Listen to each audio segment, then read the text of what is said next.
Pemirsa, sementara itu, kasus kebakaran hutan dan lahan atau karhutla di wilayah Kota Lubuk Linggau, Musirawas dan Musirawas Utara belum ditemukan.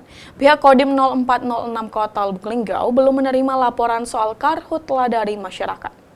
Kasus karhutla di wilayah Lubuk Linggau, Kabupaten Mura dan Muratara tidak terlalu signifikan. Dandim 0406 Lubuk Linggau, Letkol Infantri Irwansyah Taufan mengaku, sampai sejauh ini belum ada laporan terkait kasus karhutla. Meski tidak terlalu signifikan kasusnya di Lubuk Linggau, Mura dan Muratara, tapi beberapa hari terakhir masih turun hujan di 3 wilayah tersebut.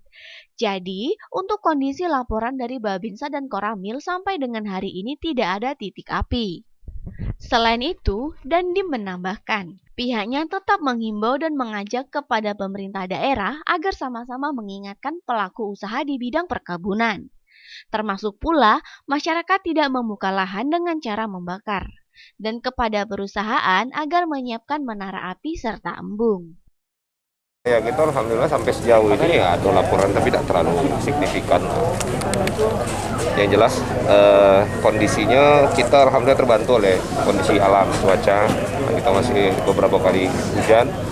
Jadi itu kondisi laporan dari para Babinsa, Koramil ya sampai dengan hari ini alhamdulillah ada titik api.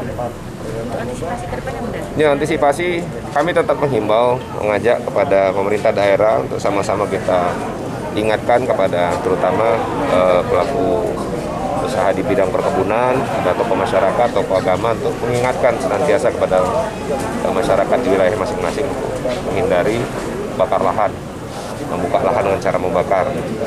Termasuk juga kita ingatkan ke perusahaan-perusahaan anjuran atau arahan dari gubernur untuk masing-masing menyiapkan. Rajab, Silampari TV melaporkan.